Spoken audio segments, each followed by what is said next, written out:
Spiritual Warfare Part 5. We are told in Ephesians chapter 6 about putting on the armor of God, and as we previously established, that in putting on the armor of God, we have to have the correct mindset, and the mindset to put on that armor and to keep on that armor. Now, as it relates to the armor, we are now going to go in from verse 14. What are the articles and the different aspects of the armor? And in Ephesians chapter 6 verse 14 it says, "Stand therefore, having your loins girt about with truth." What are the significance of the loins of truth? And why are the loins to be girded with truth? Now, what we need to understand is that we are dealing with spiritual weapons and spiritual warfare, and Paul is using a physical description, but the meaning, the application is going to be a spiritual application. And so because it pertains to spiritual warfare, we are to understand that it is symbolic. So what are loins and why are they to be girt about with truth? When you look at loins, loins are the creative center of both man and woman. Loins are the seat of procreation, the seat of creating a physical legacy, the seat of creating another individual.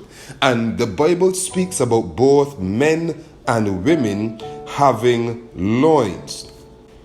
In Proverbs 31:17 we read, "She girdeth her loins with strength, and strengtheneth her arms." And in Isaiah 11:5 we read, "And righteousness shall be the girdle of his loins, and faithfulness the girdle of his reins." So we see descriptions, we see examples in the Bible that men and women have loins, and we know this to be physically so. But what spiritually does loins represent? In 1 Peter chapter 1 verse 13 we read, "Wherefore gird up the loins of your mind, be sober, and hope to the end for the grace that is to be brought unto you at the revelation of Jesus Christ." So we have an example that the symbol behind loins, because loins is a physical creative center, therefore in the application for spiritual warfare, it is going to be our spiritual creative center. So we are to gird the spiritual creative center of our minds with truth. In Luke chapter 12 verse 34 to 35, Jesus said, "For where your treasure is, there will your heart be also. Let your loins be girded about, and your lights burning." So he makes an allusion to the loins being the mind. Where your treasure is, therefore will your heart be also. So your spiritual creative center, the spiritual creative center is your mind.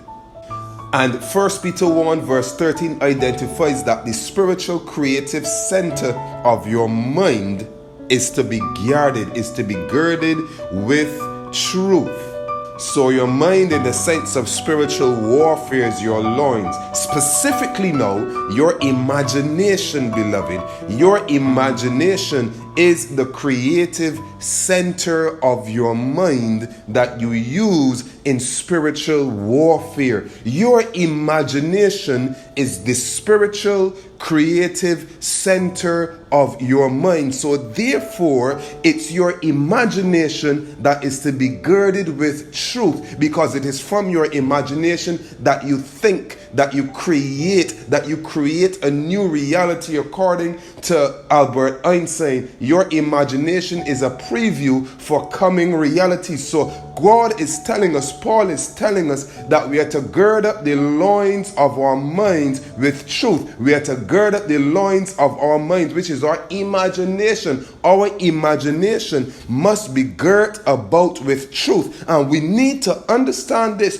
because according to Genesis chapter 6 verse 5, when the imagination is not girded with truth, the thoughts of the heart will be only evil continually, And God saw that the wickedness of man was great in the earth, says Genesis 6 verse 5, and that every imagination of the thoughts of his heart was only evil continually. So the creative center of the mind, which is the imagination, should be girt about with truth. The foundation of our thoughts, our imaginings, and because our imaginings create reality, produce reality, changes reality, we must gird them about with truth. And this is why the weapons of our warfare are not carnal. And so if you have not grasped it as yet, beloved, your imagination is a weapon of your warfare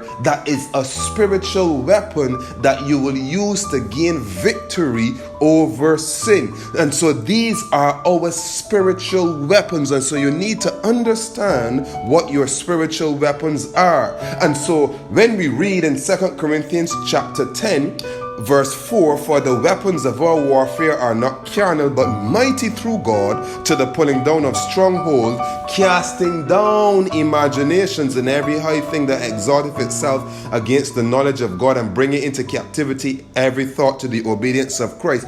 We are able to bring into captivity every thought to the obedience of Christ by casting down wicked imaginations through girding the loins of our minds, girding our imagination with truth. Imagining the truth. Imagine yourself living the truth. Imagine yourself teaching the truth. Imagine yourself understanding the truth. Imagine yourself having a close and personal relationship with the truth. And the truth actually is Jesus Christ. And this is why he has said, I am the way, the truth, the life. Imagination, beloved, is the key to the future. Your imagination is the key to your future. And so you must use your imagination as a Christian, as a child of God, to form images of yourself overcoming sin. You must use your imagination to form images of yourself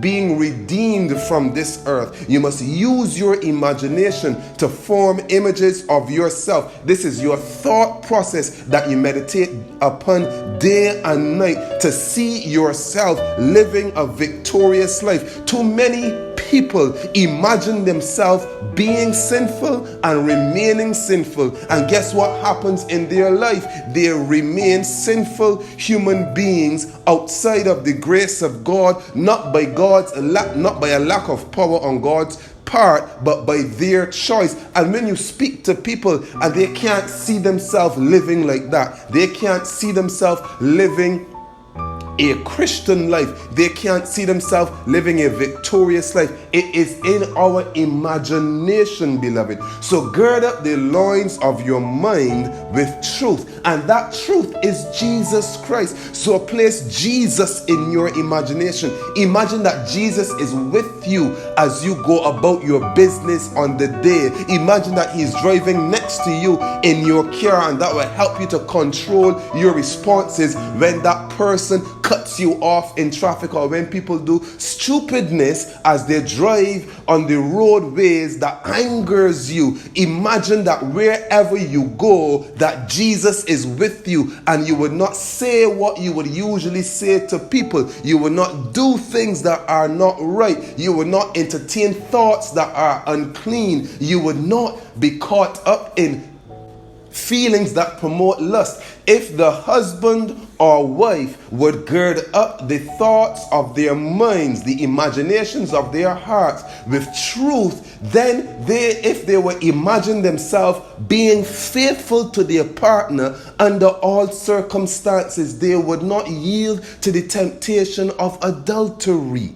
If we would imagine ourselves keeping the commandments of God under all circumstances, we would not be continually breaking them. If we would use our imagination, this is the weapon of our warfare. And so the first article that Paul identified was girding up the loins with truth, girding up your imagination with truth, and truth is Jesus Christ.